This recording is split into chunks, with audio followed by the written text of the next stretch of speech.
Parte de la dificultad del estudio de la química se debe a que es una ciencia con un lenguaje propio y artificial, creado con el propósito de describir cosas con las que la mayoría de la gente no está en contacto cercano, pero que son muy diversas.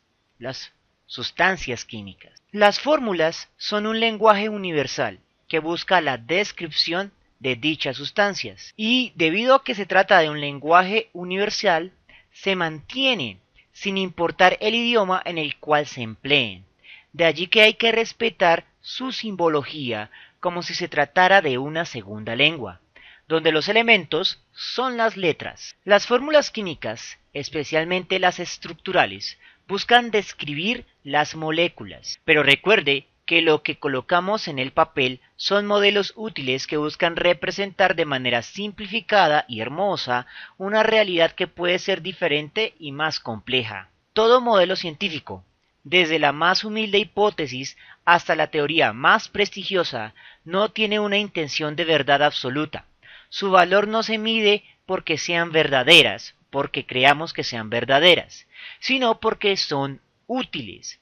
Especialmente en química, vamos a valorar aquellas teorías que nos permitan modelar rápidamente las sustancias sin importarnos que los principios subyacentes sean verdaderos o falsos. En la lección de hoy aprenderemos a formular compuestos binarios empleando la técnica de los estados de oxidación, una de las propiedades periódicas que aún no hemos examinado. Los estados de oxidación en la tabla periódica Walter se ubican justo por debajo del número atómico y por encima del símbolo atómico y representan una serie de valores cuyos significados son bastante abstractos, hay que saber interpretarlos. De hecho, los estados de oxidación depositados en la tabla periódica son un resumen de los posibles estados en los que se puede presentar un elemento realmente. En la realidad, un elemento solo puede asumir uno de todos los posibles estados de oxidación que se representan en la tabla. Ahora, si nos concentramos en los estados para el carbono, por ejemplo, observamos que tenemos un 2,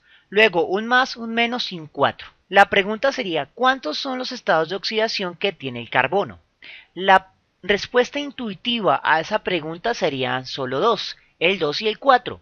Pero eso es falso, porque los estados de oxidación concentrados aquí son un resumen y hay que aprender a extraer todos los posibles estados de oxidación que realmente se encuentran allí. Básicamente debemos aprender a extraer todos los números de oxidación. Entonces comencemos con el flúor. En la tabla periódica el flúor aparece como estado de oxidación -1. Obsérvelo ahí. Sin embargo, nuevamente se trata de un resumen. Implícitamente se espera que todos sepan que hay otro estado de oxidación oculto pero que nunca escriben. Y es el estado de oxidación basal, el estado de oxidación 0. El 0 representa el punto de partida para una medición. Usted necesita una sustancia en la cual el flúor se encuentre en estado de oxidación 0 para poder medir los cambios en su estado de oxidación, como por ejemplo al -1. Entonces, todos los elementos, sin importarles cuál sean, siempre van a tener el estado de oxidación 0, aunque nunca se presente en la tabla periódica. Ahora observemos el caso del cloro. Tenemos más, menos, 1, 3, 5 y 7. Este más y menos solo afectan al valor que está inmediatamente a la derecha. Una vez que se coloca la coma, el menos no afecta a los demás estados de oxidación. Eso implica que este 1 en realidad está representando dos estados de oxidación, más 1 y menos 1. Y aparte, también tenemos el estado de oxidación 0. Por lo tanto, todos los estados de oxidación del cloro van a ser en realidad -1, 0, 1, 3, 5 y 7.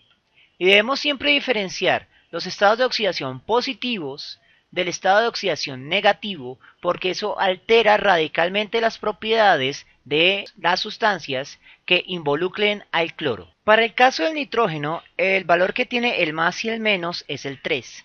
Significa que vamos a tener un valor de -3 y un valor de +3, aparte del valor 0. Por lo tanto, los estados de oxidación del nitrógeno serán -3, 0, 2, 3, 4 y 5. Todos diferentes estados de oxidación, pero que el nitrógeno solo puede asumir uno de ellos en alguna de las sustancias en las que esté trabajando. El oxígeno es un caso peculiar. En la tabla periódica únicamente aparece el valor de -2. Sin embargo, eso es relativamente falso, debido a que cuando el oxígeno reacciona con el flúor, no va a adquirir la carga negativa, sino la positiva. Es por esto que se aconseja que realice la siguiente corrección a su tabla periódica. Los estados de oxidación del oxígeno en realidad deberían ser más -2. Por lo tanto, vamos a tener el -2, con el que trabaja la mayoría de las veces, el estado de oxidación 0 y el estado de oxidación 2. Otro ejemplo común es el hidrógeno. En la tabla periódica, el hidrógeno posee únicamente el estado de oxidación 1. Sin embargo, esto es falso, porque cuando el hidrógeno reacciona con metales, este puede adquirir la carga de -1. Por lo tanto, es conveniente realizar la siguiente corrección en su tabla periódica. Allí debería aparecer que sus estados de oxidación sean más -1. Y por lo tanto, si leyéramos los estados de oxidación por separado, desglosados, el hidrógeno puede asumir los estados de -1, de 0 y de 1 positivo. Para casos como en el hierro, donde no hay una expresión negativa, eso implica que solo puede adquirir o asumir estados de oxidación positivos, pero siempre con el 0 existiendo. Entonces, en la tabla periódica aparece 2 y 3 para el hierro, y eso significa que allí debemos leer la existencia de los estados de oxidación 0, 2 positivo y 3 positivo. Para casos como en el litio, donde solo está el 1, eso significa que el litio puede asumir los estados de oxidación 0 y el estado de oxidación 1 positivo. Como pueden darse cuenta, el 0 siempre existe y siempre debe tenerse en cuenta. Ahora nos enfocaremos en los compuestos elementales, que aunque no sean exactamente sustancias binarias, es conveniente conocer. Los compuestos elementales siempre se encuentran en estado de oxidación 0. Sin embargo, los estados de oxidación pueden manifestarse en otros fenómenos. Las siguientes sustancias se consideran sustancias elementales puras, en estado de oxidación 0. Primero tenemos a los gases nobles monoatómicos. Estos no forman moléculas y por lo tanto no pueden ganar o perder electrones. Luego tenemos los metales puros, los cuales comparten electrones en una supernube de electrones conocida como el enlace metálico. Sin embargo, a lápiz y papel siempre se modelan de manera muy semejante a un gas noble, como si fuera una sustancia compuesta por un solo átomo, aunque se dice que son sólidos, porque son metálicos. La única excepción es el mercurio, que es un metal líquido, a temperatura ambiente. Posteriormente tenemos los elementos diatómicos que tienden a ser gases, como el hidrógeno, el nitrógeno y el oxígeno. Y sustancias raras, poliatómicas, como el fulereno, el fósforo y el azufre elemental. Todas estas sustancias se consideran en estados de oxidación 0. Sin embargo, los estados de oxidación pueden manifestarse en los enlaces. Recuerda que todas estas sustancias, cuando son moléculas, las últimas dos categorías, van a unirse por enlaces y esos enlaces van a ser perfectamente covalentes porque, como la electronegatividad de los núcleos es exactamente igual, eso significa que ninguno tiene poder para atraer sobre sí a los electrones más que otro.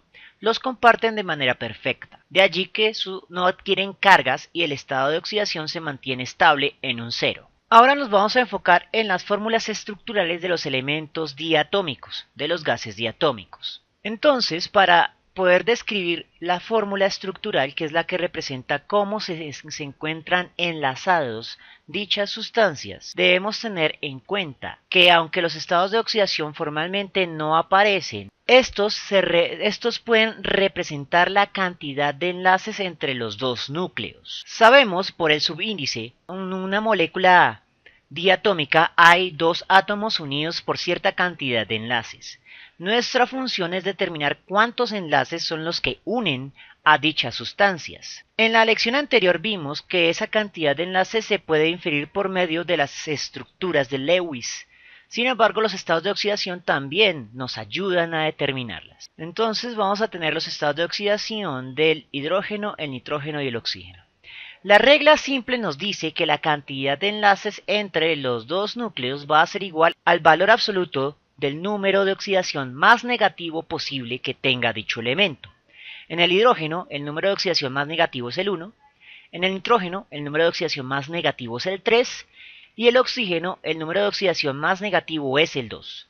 Significa que el hidrógeno se va a enlazar por un enlace simple, los nitrógenos se van a enlazar por un triple enlace y los oxígenos por un enlace doble. Y no hay que pensar más. Una vez teniendo esto claro, vamos a enfocarnos en la formulación de compuestos binarios, que son compuestos cuyas moléculas se forman por dos elementos diferentes. Al formular compuestos binarios hay que tener en cuenta si tratamos con sustancias iónicas o covalentes, ya que aunque la fórmula molecular va a ser semejante, la estructural va a ser muy diferente. Los compuestos binarios iónicos van a tener las siguientes reglas para poder determinar sus fórmulas, especialmente la molecular. Y estas reglas tienden a mantenerse en las sustancias covalentes. Lo primero es identificar si estamos realmente tratando con una sustancia iónica. En lecciones anteriores dijimos que muchas sustancias iónicas se forman cuando hay una diferencia de electronegatividad superior a 1,6. Sin embargo, existe otra regla heurística que es más rápida, aunque un poco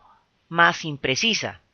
En general podemos decir que se forman sustancias iónicas entre metales y no metales. Posteriormente a la identificación de que se trata de un binomio compuesto de un metal y un no metal, hay que determinar la carga o polaridad, es decir, quién es el positivo y quién es el negativo. En este caso, podemos decir que los metales, en general, son los que adquieren la carga positiva y los no metales los que adquieren la carga negativa. Y eso a su vez va a condicionar el valor de sus estados de oxidación. Los valores de los estados de oxidación posibles son de hecho el siguiente paso a determinar. En los no metales, como son los que adquieren la carga negativa, entonces van a trabajar con su único estado de oxidación negativo, mientras que los metales, como adquieren cargas positivas, pueden trabajar con cualquiera de sus estados de oxidación positivos. Una vez que ya identifiquemos el valor del estado de oxidación y su polaridad para los dos miembros de la sustancia iónica binaria, lo que hay que hacer es realizar la determinación de la cantidad de núcleos que componen a la molécula. Para esto se realiza una determinación de proporcionalidad, en la cual la regla fundamental es que la suma de cargas de cero. Y esa determinación de proporcionalidad tiene nombres vulgares muy comúnmente. En libros de texto podemos encontrar la regla de aspa, la regla de espadas, la regla samurái, etc. Ahora vamos a ver un ejemplo para tener más claridad sobre este asunto. Lo primero que debemos hacer es identificar quién es el metal y quién es el no metal. Para eso en nuestra tabla periódica es conveniente tener expresados los límites entre uno y otro tipo de elementos. Por tradición se considera que los no metales son aquellos que se encuentran a la derecha de una frontera en forma de escalera que se dibuja desde el boro y luego baja elemento por elemento, aunque los elementos cercanos a la frontera, como el germanio o el antimonio, pueden comportarse de manera extraña y se los denomina metaloides, así como otros elementos que se encuentran inmediatamente a la derecha. Estos ejemplos casi nunca salen en ejercicios de lápiz y papel. Por ejemplo, el litio se encuentra muy a la izquierda de dicha frontera y por lo tanto podemos decir que es un metal. Adicionalmente, la frontera también abarca una posición por encima del litio, porque el hidrógeno se va a comportar completamente como un no metal. No solo porque literalmente es un gas a temperatura ambiente, sino porque tiende a comportarse en sus números de oxidación de manera semejante a elementos del grupo del flúor. En cualquier caso, el litio es un metal y el oxígeno que se encuentra bastante a la derecha de la frontera es el no metal. Entonces, como tenemos una unión de metal y no metal, podemos decir por el momento que posiblemente estamos tratando con una sustancia iónica y será más iónica entre más distancia los separe en la tabla periódica. Como ya sabemos que se trata de una sustancia iónica, debemos determinar quién adquiere la carga negativa y quién la positiva. Entonces habíamos dicho que el no metal adquiere la carga o polaridad negativa y el metal la carga o polaridad positiva. Tenga en cuenta que colocamos el interrogante debido a que aún no conocemos cuál es el valor exacto de dichos estados de oxidación. Solo sabemos que el litio va en positivo y que el oxígeno va en negativo. Ahora debemos revisar los estados de oxidación. De litio tenemos una única posibilidad positiva, que es 1. Por lo tanto, el estado de oxidación en el cual va a estar trabajando el litio va a ser en +1. Para el caso del oxígeno, el estado de oxidación va a ser -2, que de hecho ya sabíamos cuál era su carga, negativa. Una vez que ya sabemos cuáles son los polos y cuáles son las cargas, debemos realizar el cruce de proporcionalidad o regla de Aspa o regla Samurai o como sea que le quieran determinar. El punto es este: debemos encontrar una cantidad de litios que me anule la carga de -2 del oxígeno. Tengo un solo litio de carga +1, por lo tanto requeriría 2 litios para anular la carga del oxígeno. Para evitar estos razonamientos que a veces pueden ser complicados, vamos a aplicar la regla de Aspa, que me dice que el estado de oxidación me va a indicar el subíndice o cantidad de núcleos. Entonces, si el oxígeno tiene una carga de -2, significa que necesito 2 litios de carga 1 para equilibrarla. Y el 1 también pasa o se cruza como subíndice al oxígeno. El 1 va a quedar como subíndice o cantidad de núcleos para el oxígeno y el 2 va a quedar como subíndice o cantidad de litios. De esta forma podemos decir que necesitamos una molécula de 2 litios y un oxígeno para que las cargas queden equilibradas. Y esta sería la fórmula molecular. Estructuralmente estamos tratando con iones y la representación es de cierta manera similar a como habíamos expresado esto en las fórmulas de Lewis, con corchetes. Entonces el oxígeno estructuralmente quedaría con una carga permanente de 2 negativo, siendo el ion óxido y rodeado por 2 iones positivos de litio. Esta sería la aproximación a la fórmula estructural de esta sustancia iónica. La atracción entre los núcleos se da por las cargas, no porque existan puentes de electrones o enlaces. De allí que no se representan los puentes de electrones o enlaces, ya que allí no existen. Ahora analicemos este otro ejemplo. Vamos a determinar todas las sustancias que se puedan formar teóricamente entre el hierro y el oxígeno. Entonces lo primero que debemos hacer es determinar si es una sustancia iónica posiblemente. Entonces el oxígeno es un no metal y el hierro es un metal de transición. Por lo tanto, cumple la idea de que se trata de sustancias entre metales y no metales. Eso también va a implicar que el oxígeno va a ser el que tiene la carga negativa y el hierro la carga positiva. Por el ejercicio anterior sabemos que el estado de oxidación negativo único del oxígeno es el 2. Por lo tanto, el oxígeno va a estar en estado de oxidación -2. Sin embargo, con el hierro sucede una cosita. Él tiene 2 estados de oxidación positivos posibles, 2 positivo y 3 positivo. Eso implica que se pueden formar 2 moléculas diferentes, una cuando el hierro se encuentra en el estado 2 y otra sustancia muy diferente cuando se encuentra en el estado de oxidación 3. Entonces tenemos 2 hierros diferentes con propiedades diferentes que van a formar sustancias que incluso tienen colores diferentes. El hierro cuando está en estado de oxidación 2 y el hierro cuando está en estado de oxidación 3. Una vez que ya conocemos los estados de oxidación, vamos a hacer la regla de Aspa o el cruce en el cual mandamos un estado de oxidación como subíndice a un lado, mandamos un estado de oxidación como subíndice al otro lado. En este punto, como ambos son pares, podemos dividir hasta simplificar. 2 y 2 es divisible entre 2. Por lo tanto, al simplificar, me queda una molécula de un átomo de hierro y un átomo de oxígeno. El hierro tiene estado de oxidación +2, el oxígeno -2. Cuando sumo esos dos estados de oxidación me da el estado de oxidación 0. Y la fórmula molecular iónica es manifestar precisamente esos estados de oxidación como cargas reales, estables y manifiestas. Un hierro de estado de oxidación 2 positivo con una carga de +2, un oxígeno de estado de oxidación -2 con una carga real de 2 negativo. Ahora vamos con el hierro de estado de oxidación 3. Nuevamente se aplica la regla de Aspa, el 3 pasa hacia el oxígeno, el 2 pasa hasta el hierro. En este caso, el 2 y el 3 no se pueden simplificar porque no son divisibles por un mismo número. Y la fórmula estructural quedaría de la siguiente manera. Tendrá 2 hierros de carga 3 positivo y 3 oxígenos, cada uno de carga 2 negativo. Entonces esto sería más o menos una aproximación muy entre comillas a una fórmula estructural iónica. Muy entre comillas porque casi nunca se piden fórmulas estructurales en compuestos iónicos. Nos conformamos únicamente con las fórmulas moleculares, lo cual es bastante conveniente. Pero igual siempre tenga en cuenta que la cantidad o subíndice representa la cantidad de núcleos. En este caso tenemos 2 hierros y 3 oxígenos. Con las sustancias covalentes los pasos son muy semejantes, de hecho es exactamente igual hasta llegar a la fórmula molecular. Lo único diferente realmente es que la fórmula estructural no se representa con corchetes, sino con los enlaces.